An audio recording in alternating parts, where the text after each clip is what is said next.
الحمد لله الذي هدانا للإسلام، الذي نزل القرآن هدى للناس وبينات من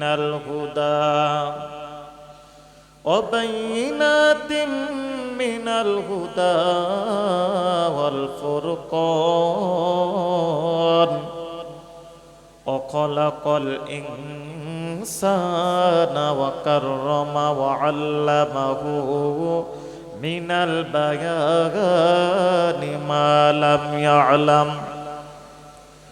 فسبحان الذي لا يحصى امتنان باللسان ولا بالقلم، ونشهد أن لا إله إلا الله وحده لا شريك له، ونشهد أن سيدنا وسندنا وحبيبنا وطبيبنا وأولانا ومولانا محمد صلى الله تعالى عليه وعلى آله وأصحابه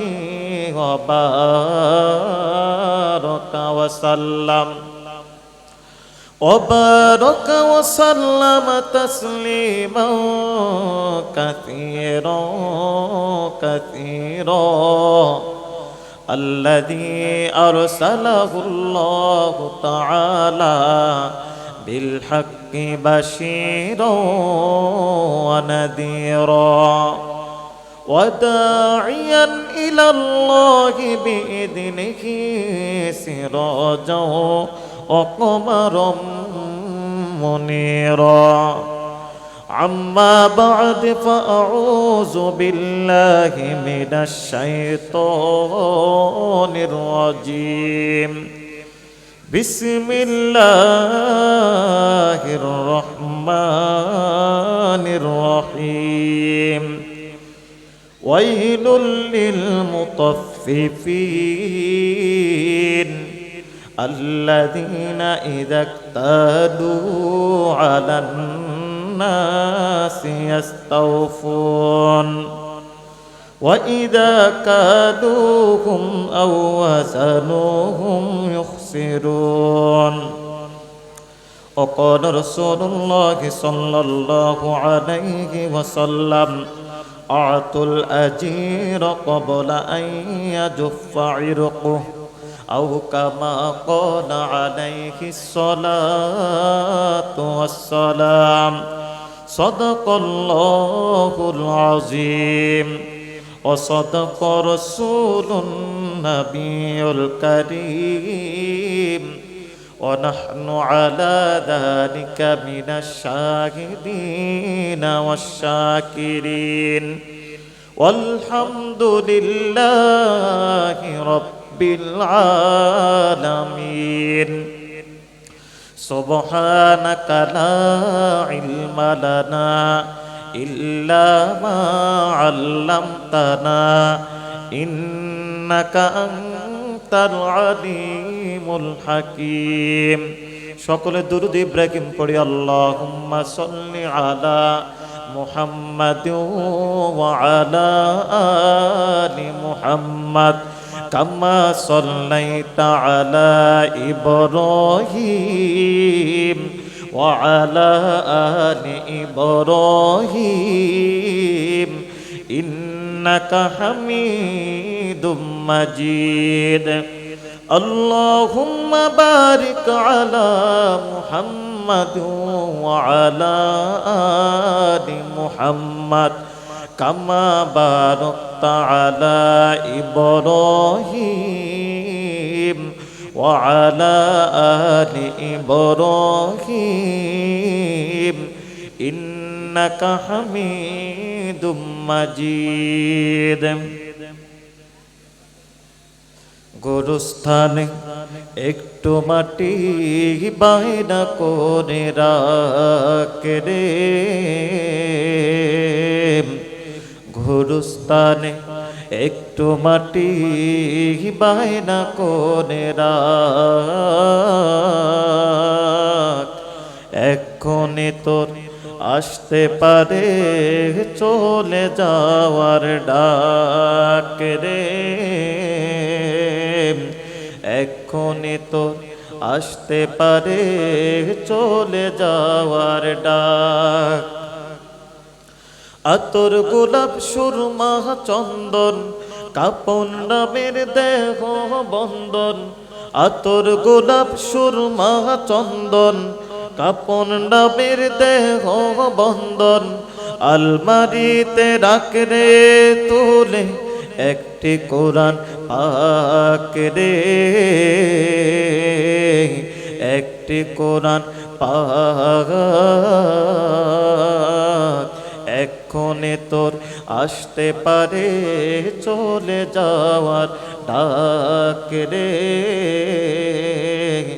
এক্ষণে তোর আসতে পারে চলে যাওয়ার ডাক। ভালো মন্দ শত্রু মিত্র কেউ বা যদি রয়, যাবার আগে সবার সাথে দেখা যেন হয় রে, দেখা যেন হয়। ভালো মন্দ শত্রু মিত্র কেউ বা যদি রয়, যাবার আগে সবার সাথে দেখা যেন হয় রে, দেখা যেন হয়।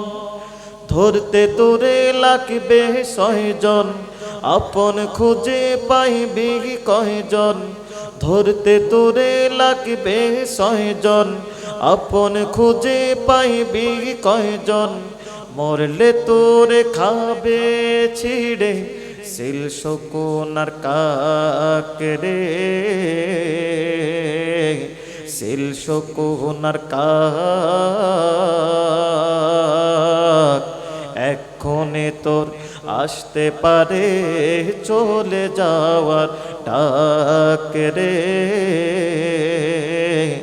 এক্ষণে তোর আসতে পারে চলে যাওয়ার ডাক। কাঁদিস না মন শিশুর মতো এমনই তো হয়, এই তো জীবন খোদার দেওয়া, তোর তো জীবন নয় রে, তোর তো জীবন নয়।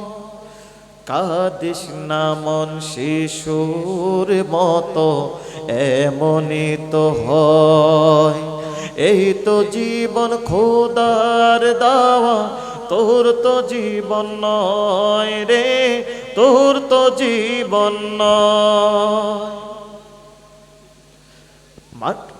মাটির খাঁচায় প্রাণের ময়না চিরদিনই আপন হয় না, মাটির খাঁচায় প্রাণের ময়না চিরদিনই আপন হয় না, পালিয়ে যাবে খাঁচা ভেঙে একটু ফেলে ফাঁকে রে, একটু ফেলে ফাঁক, এক্ষণে তোর আসতে পারে চলে যাওয়ার ডাক রে, এক্ষণে তোর আসতে পারে চলে যাওয়ার ডাক। গুরুস্থানে একটু মাটি বায়না করে রাখ রে, এক্ষণে তোর আসতে পারে চলে যাওয়ার ডাক রে, এক্ষণে তোর আসতে পারে চলে যাওয়ার ডাক। আলহামদুলিল্লাহ, পুকুরপাড় গার্মেন্টস শ্রমিকদের উদ্যোগে প্রথম বার্ষিক বিশাল তাফসীরুল কোরআন মাহফিলের আল্লাহ বলেন, ইয়া আদম উসকুন আনতা ওয়া যাওজুকাল জান্নাতা ওয়া কুলা মিনহা রাগাদান হাইসু শি'তুমা ওয়া লা তাকরাবা হাযিহিশ শাজারাতা ফাতাকুনা মিনাজ জালিমিন।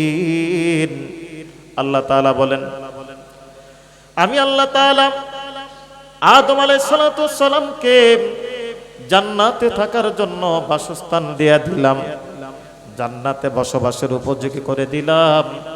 জান্নাতের সব নাজ নিয়ামত খাওয়ার জন্য আমি আল্লাহ তাআলা আদম নবীকে হুকুম করলাম।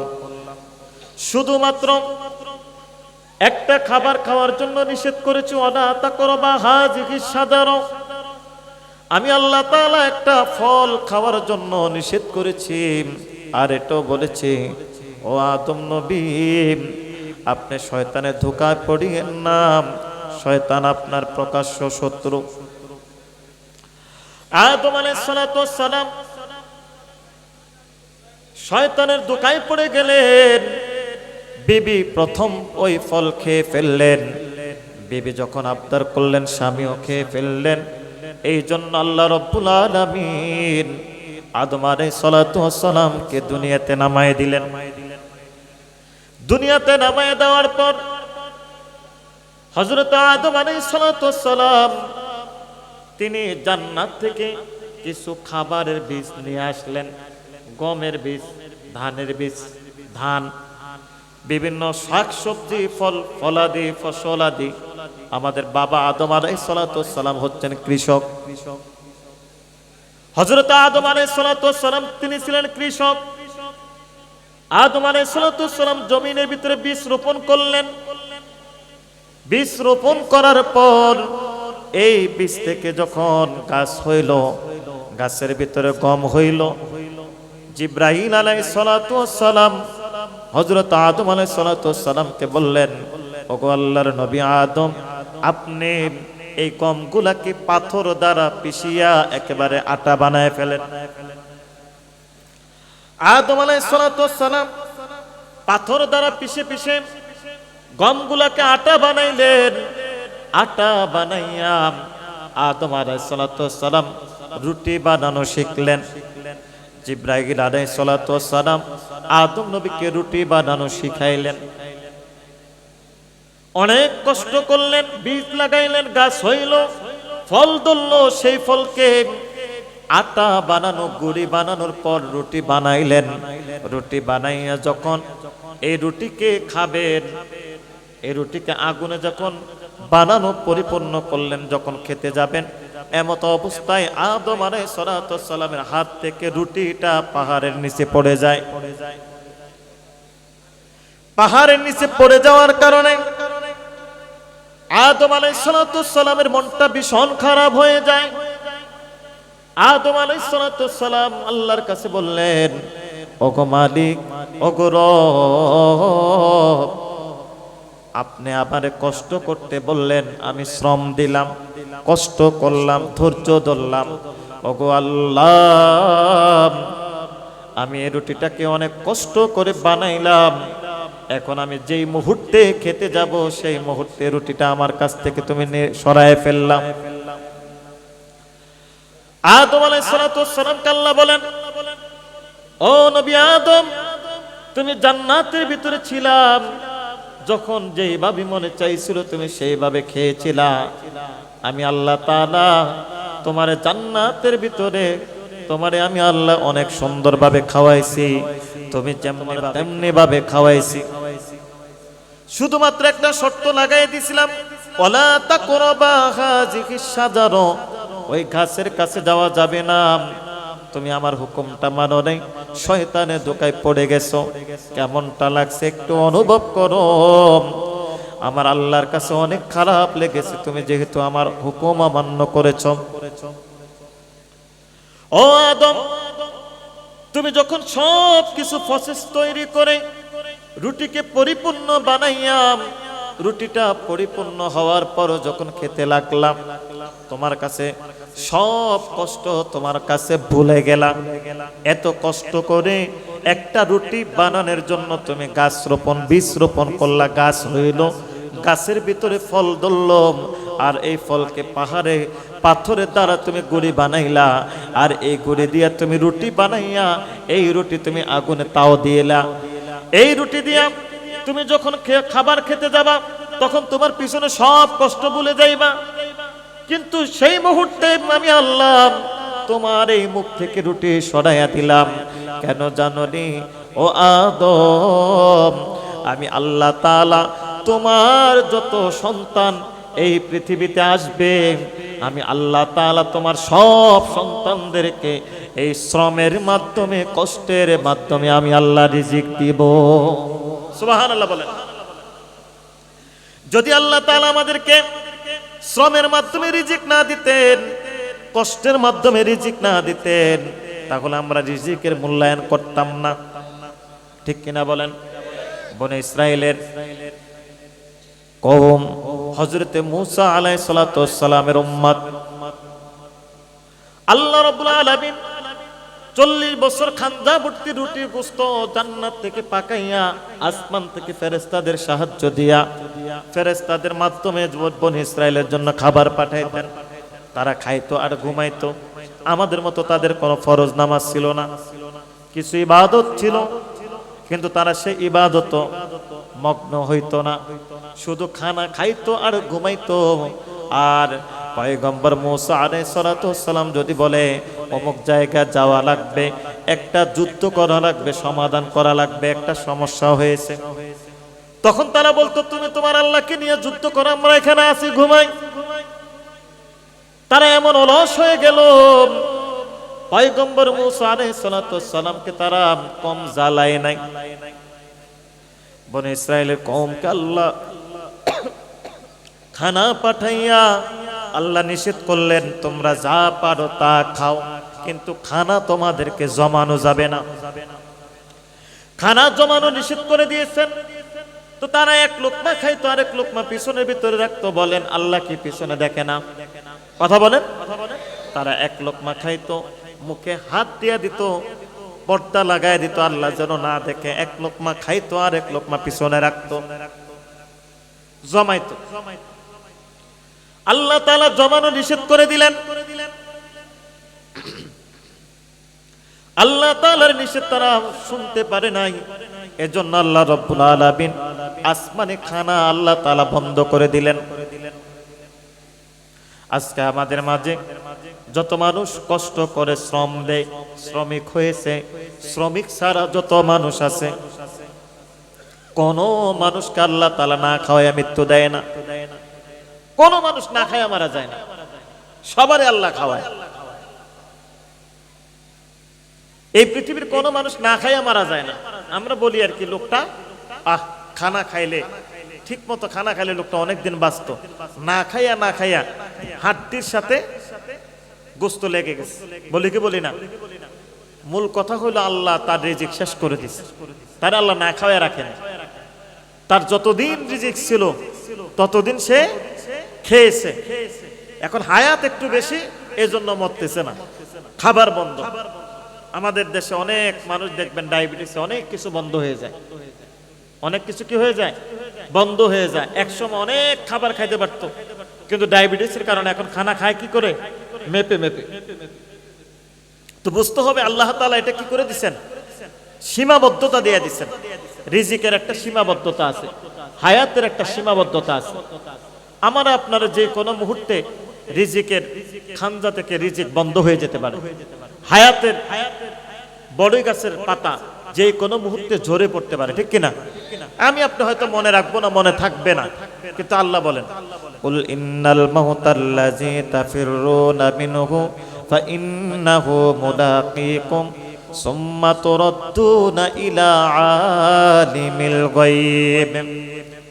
আল্লাহ তাআলা বলেন ও নবী আপনি দুনিয়ার মানুষদেরকে জানায়া দেন, দুনিয়ার মানুষদেরকে বলে দেন, যেই মানুষগুলা ইন্নাল মাউতাল্লাযী, যারা নিশ্চয় মৃত্যুকে ভুলে গেছে, মৃত্যু থেকে দূরে সরে গেছে, আপনি নবী তাদেরকে জানায়া দেন ফাইন্নাহু মুলাকীকুম, মৃত্যু তাদের সাথে সময় মতো মুলাকাত করবে। মৃত্যু তাদের সাথে মুলাকাত করবে।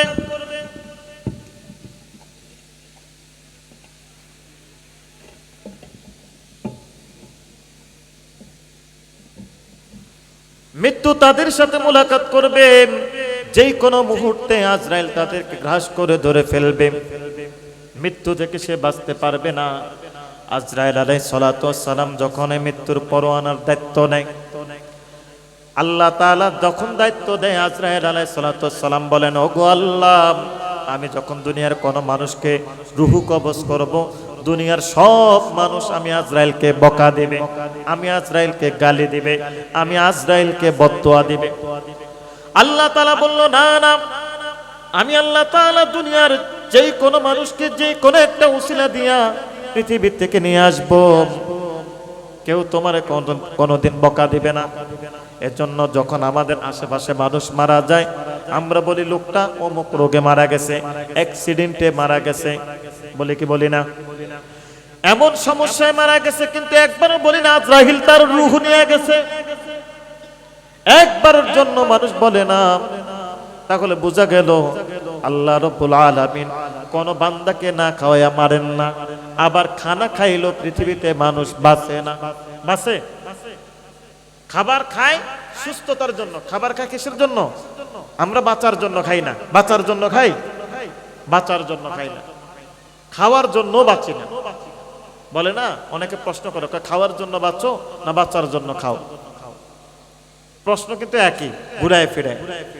তা আমরা বাঁচার জন্য খাই না, খাওয়ার জন্য বাঁচি না। আমরা বাঁচি আল্লাহর রহমের আশায়, ঠিক কিনা? আমরা বাঁচি কার আশায়? আল্লাহর রহমের আশায়। আল্লাহ আমাদেরকে হায়াত দিচ্ছেন, পৃথিবীতে পাঠাইছেন। হ্যাঁ, আইয়ুকুম আহসানু আমালা, আমাদের ভালো কাজ দেখার জন্য পাঠাইছেন। এই ভালো কাজ নিয়ে যদি আমরা কবরে যাইতে পারি, তো আল্লাহ আমাদেরকে জান্নাত দিবেন। এটাই আমাদের আশা। আমাদের আশা খাওয়া নয়। তবে এই খাবার রিজিক আমাকে যদি সংগ্রহ করতে হয়, আমাকে শ্রম দিতে হবে। যেমনি ভাবে শ্রম আমাদের বাবা আদম আলাইহিস সালাতু ওয়াস সালাম দিয়েছে। সুবহানাল্লাহ বলেন। শুধু যে আদম আলাইহিস সালাতু ওয়াস সালাম শ্রম দিয়েছে বিষয়টা এমন নয়। আমাদের বাবা আদম আলাইহিস সালাতু ওয়াস সালাম কৃষি কাজ করেছেন। আমরা কার ছেলে বলেন? কৃষকের ছেলে। কার ছেলে? কৃষকের ছেলে। আমরা অনেক সময় বলি না, আমার বাবা অমুক তমুক এই সেই, কিন্তু আমাদের মূল বাবা কি? কৃষক। কথা বলেন। আমরা কৃষকের সন্তান, এটা আমরা গর্ববোধ করি, ঠিক কিনা বলেন? কৃষকের সন্তান। এইভাবে শুধুমাত্র আদম আলাইহিস সালাতু ওয়াস সালাম নয়, হযরতে নূহ আলাইহিস সালাতু ওয়াস সালাম তিনি কাঠ মিস্ত্রি ছিলেন। আপনারা অনেকে শুনেছেন, হযরতে নূহ আলাইহিস সালাতু ওয়াস সালামের জামানায় একবার প্লাবিত হয়েছে। সারা পৃথিবীতে আল্লাহ তাআলা কিয়ামত সংগঠিত করেছে। 950 বছর দাওয়াত দিয়ে 70 জন মুসলমান বানাইছে। একদিন দুই দিন নয়, 950 বছর একজন নবী দাওয়াত দিয়া 70 জন মুসলমান বানাইছেন, ঈমানওয়ালা বানাইছেন। এমনকি নিজের বেবি পর্যন্ত মুসলিম হয় নাই। 3টা সন্তান মুসলিম হয় নাই। কেনান যেই সন্তান, এই সন্তান সাগরের মাঝখানে দাঁড়াইয়া মাছ ধরে, এই মাছ সূর্যের নিচে তাপ দিতেন, আর এই সূর্যের তাপে মাছ ভাজা হইলে খাইতেন। এত বিশাল দেহলম্বী করে আল্লাহ মানুষ বানাইছেন। এই মানুষগুলো আজকে পৃথিবীতে নাই। আমি আপনি, আপনার হাতে, আমি আমার হাতে 3.5 হাত বডি নিয়ে কত বাহাদুরি করে, ঠিক কিনা বলেন? ক্ষমতার বাহাদুরি, টাকার বাহাদুরি, কোম্পানির বাহাদুরি আছে না নাই? একটু ভুল হইলে বলে আমার কোম্পানিতে তোমার জায়গা নাই, বলে কি বলে না? মানুষকে শ্রমিককে শ্রমিকের মতো আচরণ করে না, শ্রমিককে পশুর মতো আচরণ করে এমন মালিক আছে না নাই? কিন্তু আপনার মতো বড় বিশাল বিশাল দেহলম্বী মানুষ, অনেক লম্বা লম্বা মানুষ আল্লাহ পৃথিবীতে পাঠাইছেন। অল্প হায়াত দিয়া না, 60-70 বছর হায়াত না, 1000 বছর বয়স দিয়া, 1200-1100 বছর হায়াত পাইয়া তারা এই পৃথিবীতে আসছে। কোনো বিল্ডিং করে নাই। কিন্তু আমি আপনি 60 বছরের ভিতরে 60 তলা বিল্ডিং এর মালিক হয়ে যায়, আছে না নাই? এটা শুধুমাত্র মুহাম্মদ সাল্লাল্লাহু আলাইহি ওয়াসাল্লামের উসিলায়, নবী মুহাম্মদের উসিলায় আল্লাহ রাব্বুল আলামিন যদিও আমাদেরকে স্বল্প হায়াত দিয়েছেন, এই হায়াতের ভিতরে আল্লাহ তাআলা অসংখ্য বরকত রেখেছেন। কেনান বাবাকে বলল, নূহ নবীকে বলল, বাবা তোমার নৌকায় তুমি ওঠো, আমরা তোমার নৌকায় উঠবো না। কেন উঠবো না বাবা জানুনি? যদি প্লাবিত হয় আর যদি এই পাহাড়ের নিচে পানি ভরপুর হয়ে যায়, আমি কেন ওই পাহাড়ের উপরে উঠে যাব? আল্লাহ রাব্বুল আলামিন সেই দিন কি করলেন? এমন ভাবে পৃথিবীতে এত প্লাবিত করলেন, এত পানি দিলেন, কেনান পাহাড়ের উপর উঠেছিল। আল্লাহ তাআলা নূহ নবীর সন্তান সুদ্ধা সবাইকে আল্লাহ তাআলা পানির নিচে ডুবাইয়া মেরে ফেলছেন। সেই দিন নূহ নবী যেই কিস্তি নৌকার ভিতরে ছিল, এই নৌকাটা কিন্তু নূহ আলাইহিস সালাতু ওয়াস সালাম কাঠ মিস্ত্রি থাকার কারণে নূহ নবী বানাইছেন। তাহলে নূহ নবী কি ছিলেন? কাঠ মিস্ত্রি ছিলেন।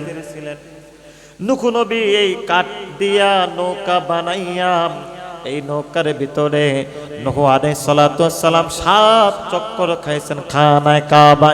সুবহানাল্লাহ বলে। কোনদিন খানায়ে কাবা তো বন্ধ হয় নাই।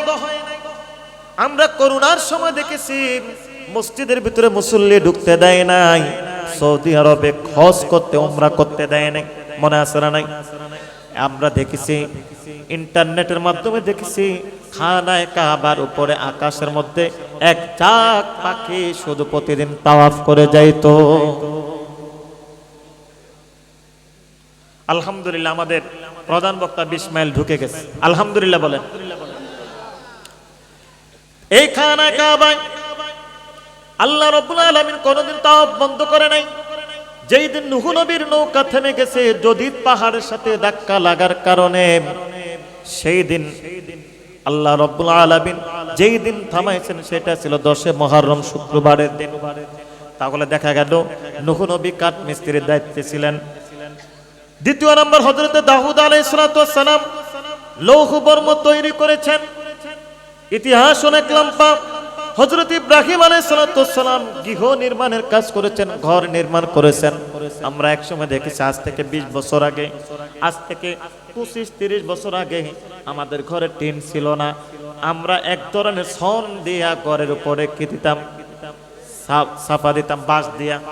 অনেকে এটা দেখে নাই, আমি দেখছি আমাদের পাহাড়ি এলাকায় এখনো আছে ছনের ঘর, এখনো আছে। হযরত ইব্রাহিম আলাইহিস সালাতু ওয়াস সালাম এরকম বাঁশ কেটে কেটে ঘর বানাইতেন। কারণ ইব্রাহিম আলাইহিস সালাম যে ঘর বানানো ব্যক্তি, আল্লাহ তাআলা তারে এমন কম দামি ঘর বানায় নাই, এমন একটা দামি ঘর বানাইছেন। ইন্না আউওয়ালা বাইতু উদিয়া লিন-নাসি লাল্লাযী বিবাক্কাতা মুবারাকাও ওয়া হুদাল লিল আলামিন। আল্লাহ তাআলা হযরত ইব্রাহিম আলাইহিস সালাতু ওয়াস সালামকে দিয়া আল্লাহ তাআলার খানায়ে কাবা বাইতুল্লাহকে আল্লাহ বানাইছে। সুবহানাল্লাহ বলবেন না? ইব্রাহিম আলাইহিস সালাতু ওয়াস সালাম কাঠ মিস্ত্রি থাকার কারণে, ঘর নির্মাণকারী করার কারণে আল্লাহ তাআলা তার ঘর আল্লাহ ইব্রাহিম নবীকে বানাইছে, ইব্রাহিম নবীকে দিয়ে আল্লাহ বানাইছে। এইভাবে আল্লাহ তাআলা হযরত সালেহ আলাইহিস সালাতু ওয়াস সালামকে আল্লাহ তাআলা বস্ত্র বানাইতেন। আমরা অনেক জায়গা দেখি সুতা দিয়ে কাপড় বোনা হয়, এইভাবে সালেহ আলাইহিস সালাতু ওয়াস সালাম সুতা বনে সুতা দিয়ে কাপড় বানাইতেন। এইভাবে হযরত ইদ্রিস আলাইহিস সালাতু ওয়াস সালাম কাপড় সেলাই করতেন। ইব্রাহিম আলাইহিস সালাতু দর্জি ছিলেন, তিনিও কাপড় সেলাই করতেন। তাহলে বলেন, ইদ্রিস আলাইহিস সালাতু সালাম কাপড় সেলাই করতেন, গার্মেন্টসের চাকরি যেটা, ঠিক কিনা বলেন? ইদ্রিস আলাইহিস সালাতু সালাম শ্রমিক ছিলেন, পোশাক শ্রমিক। সুবহানাল্লাহ বলেন না? আল্লাহর নবী কি ছিলেন? পোশাক শ্রমিক।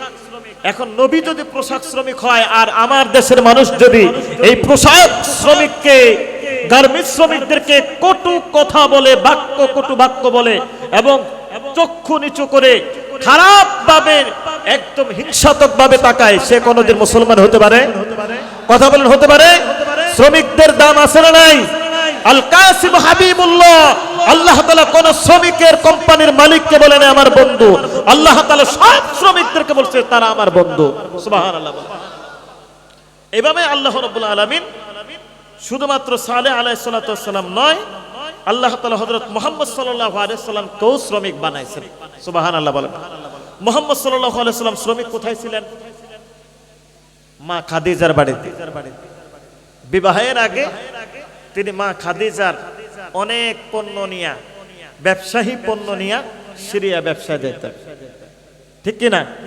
ওনার আমানতদারিতা, ওনার সচ্চরিত্রতা, ওনার আখলাক দেখে আমাদের মা খাদিজা ওনাকে বিবাহের প্রস্তাব দিয়েছেন, প্রেমের প্রস্তাব না। এটা তো অনেকে প্রেম বানায় ফেলে। জুলেখা ইউসুফের কোনো প্রেম ছিল না, জুলেখার উদ্দেশ্য খারাপ ছিল, ঠিক কিনা? আর আমরা গানের ভিতরে শুনি জুলেখা ইউসুফের কি ছিল? প্রেম ছিল। নাউজুবিল্লাহ বলে। আমাদের মা খাদিজা নবীজি সাল্লাল্লাহু আলাইহি সাল্লামের চাচার কাছে বিবাহের প্রস্তাব দিয়েছেন নবীজির চরিত্র দেখিয়া। তাহলে নবীজি সাল্লাল্লাহু আলাইহি সাল্লাম তিনিও কি ছিলেন? শ্রমিক ছিলেন। কথা বলেন, কি ছিলেন? শ্রমিক ছিলেন। তো আল্লাহ রাব্বুল আলামিন এই বিষয়ে কোরআনে কারীমের ভিতরে বলেন, আহুম ইয়াকসিমুনা রাহমাতা রাব্বিক নাহনু কাসামনা বাইনাহুম মাঈশাতাহুম ফিল হায়াতিদ দুনিয়া ওয়া রাফা'না বা'দাহুম ফাওকা বা'দিন দারাজাতিন লিয়াত্তাখিযা বা'দুহুম বা'দান সুখরিয়া ওয়া রাহমাতু রাব্বিকা খায়রুম মিম্মা ইয়াজমাউন। আল্লাহ বলে, তারা কি দেখে না? তারা কি আপনার পালনকর্তার রহমত বন্টন করে?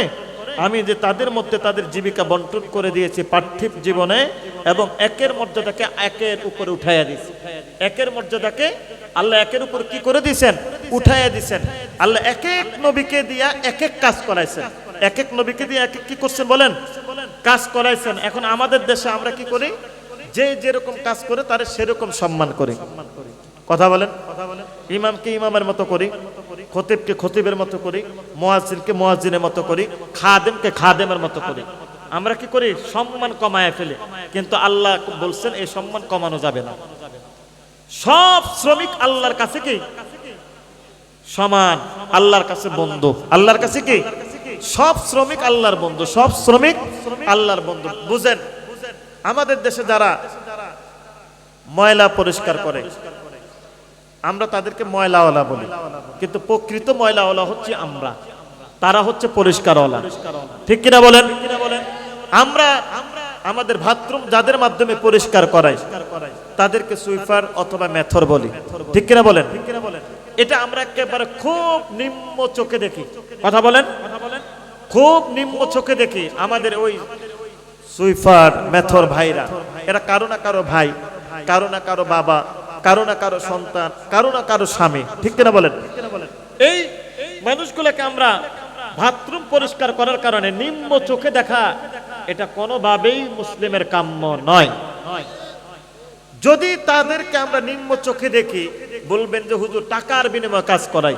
আরে ভাই, টাকা যদি আপনাকে উল্টা কেউ দেয়, আপনার টাকা আপনাকে ডাবল করে কেউ যদি দেয়, আপনি কি পায়খানা পরিষ্কার করবেন? আর আমার সেই ভাইগুলা সুইপার ভাইগুলা, মেথর ভাইগুলা যদি বাথরুমের টাঙ্কি পরিষ্কার না করে, আপনার লক্ষ কোটি টাকার বাড়িতে থাকতে পারবেন? কথা বলেন, থাকতে পারবেন? তাহলে আমাদের এই মেথর, মুচি, হ্যাঁ, যত ধরনের নিম্ন শ্রেণীর 4 নাম্বার 5 নাম্বার কর্মচারী যারা আছেন, তাদেরকে ছোট করে দেখার সুযোগ আছে? কথা বলেন, সুযোগ আছে? বরং তাদেরকে আমাদের আরো সবচেয়ে বেশি সম্মান দিয়ে দেখা উচিত। কেন? তারা আমার বাড়ির ময়লা পরিষ্কার করে, তারা আমাকে পবিত্র হওয়ার জন্য সহযোগিতা করে, তারা আমার বাড়িকে পরিষ্কার রাখার জন্য সহযোগিতা করে, ঠিক কিনা বলেন? কিন্তু একই টাকা আপনি যদি আপনাকে দেওয়া হয়, আপনি এই কাজ করবেন না। কথা বলেন, করবে? করবে না। এজন্য আমাদের আল্লাহ তাআলার কাছে শ্রমিকের মর্যাদা নিয়ে আল্লাহ কোনো কথা বলেন নাই। আল্লাহ বলেন, আল্লাহর কাছে ওই ব্যক্তির মূল্য তত বেশি, ইন্না আকরামাকুম ইনদাল্লাহি আতকাকুম। যেই ব্যক্তির কাছে তাকওয়া বেশি, পরহেজগারিতা বেশি, সেই ব্যক্তি আল্লাহর কাছে তত উত্তম বেশি। সুবহানাল্লাহ। সেই ব্যক্তি আল্লাহর কাছে কি তত উত্তম বেশি। সম্মানিত উপস্থিতি, শ্রমের মর্যাদা সম্পর্কে আল্লাহ তাআলা হালাল রুজি উপার্জন করা অন্যান্য ফরজ ইবাদতের চাইতে একটি ফরজ ইবাদত। সুবহানাল্লাহ বলেন। মুহাম্মদ সাল্লাল্লাহু আলাইহি ওয়াসাল্লাম বলেন, শ্রমের মর্যাদা, শ্রমিকের মর্যাদা, আল কাসিব হাবিবুল্লাহ, শ্রমিক হচ্ছে আল্লাহর কাছে কি বন্ধু, আল্লাহর বন্ধু।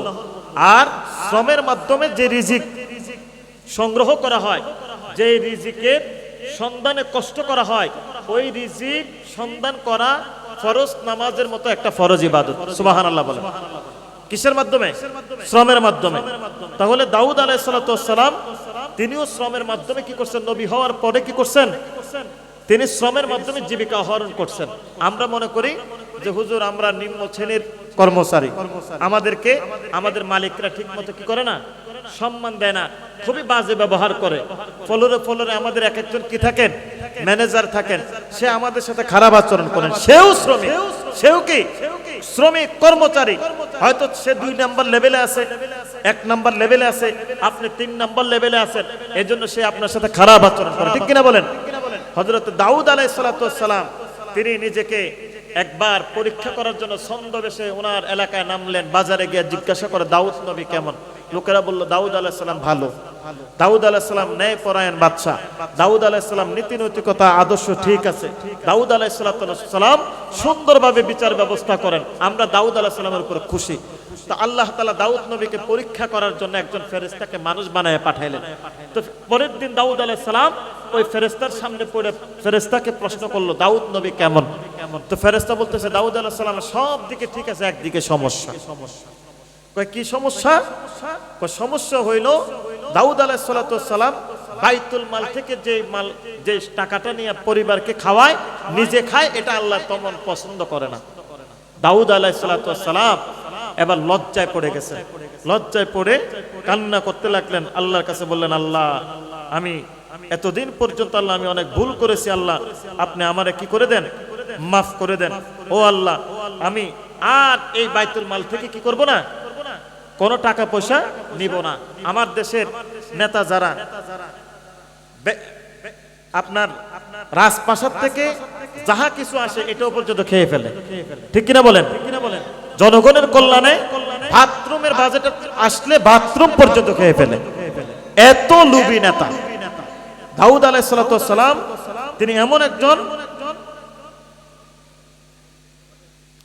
দাউদ আলাইহিস সালাম তিনি এমন একজন নবী ছিলেন, তিনি ছিলেন সেই তৎকালীন রাজা, বাদশা, রাজপ্রধান, প্রধানমন্ত্রী। দাউদ আলাইহিস সালামকে যখন ফেরেশতাই কথা বলছে, শর্মিন্দা হয়ে গেছে, উনি তার ফেরেশতাকে চিনে নাই। তো দাউদ আলাইহিস সালাম আল্লাহর কাছে সিজদায় পড়ে গেলেন, বললেন ওগো আল্লাহ আমি আজ থেকে আর কোনোদিন বাইতুল মাল থেকে কোনো খাবার নিব না, রাজপ্রাসাদ থেকে আমি আর কোনো টাকা পয়সা আমার পরিবারকে খাওয়াবো না। ওগো আল্লাহ আপনি আমার শ্রমিক বানায়া দেন, কর্মজীবী বানায়া দেন, আমাকে কর্মদক্ষতা দান করেন। কার কাছে সাহায্য চাইছে? আল্লাহর কাছে। আল্লাহ রাব্বুল আলামিন দাউদ আলাইহিস সালামকে অলৌকিক একটা শক্তি দান করলেন। দাউদ আলাইহিস সালাম যখন লোহায় হাত দিত, লোহাটা মোমের মতো গলে যাইত। সুবহানাল্লাহ বলবেন না? এই লোহাটা যখন মোমের মতো গলে যাইত, এই দাউদ আলাইহিস সালাম লোহা দিয়া অনেক রকমের জিনিস বানাইতেন, আর সেইগুলা বাজারে বিক্রি করে করে ওই টাকাগুলা পরিবারের জন্য নিয়ে যাইতেন। অর্থাৎ রাজপ্রাসাদ থেকে প্রধানমন্ত্রী হওয়ার পরও ওনার যে একটা বেতন ছিল, সেই বেতন পর্যন্ত উনি নিতেন না। আর আমরা মনে করি ইমামতি করব, খাবো, আর কিছু করব না। ঠিক কিনা? আছে না এরকম ইমাম? আছে। তো ইমামতির পাশাপাশি ইমামদের যারা মুয়াজ্জিন, খাদেম, প্রত্যেকের উচিত আরেকটা রিজিকের ব্যবস্থা করা। প্রত্যেক আলেমের উচিত ব্যবসায়ী হওয়া। বলে এখন বলবেন হুজুর আপনি নিজে দোকান দিয়েছেন এই জন্য বলেন, না না, এটা আল্লাহ বলছেন। আল্লাহ বলছেন রিজিকের সন্ধান করা। ফাইজা কুদিয়াতি সলাতু ফান্তাশিরু ফিল আরদি ওয়াবতাগু মিন ফাদলিল্লাহ, এটা কোন মোল্লার কথা না, আল্লাহর কথা। আল্লাহ বলছে তোমরা নামাজ কায়েম করার পর, নামাজ পড়ার পর জমিনে ছড়ায়া পড়ো, রিজিকের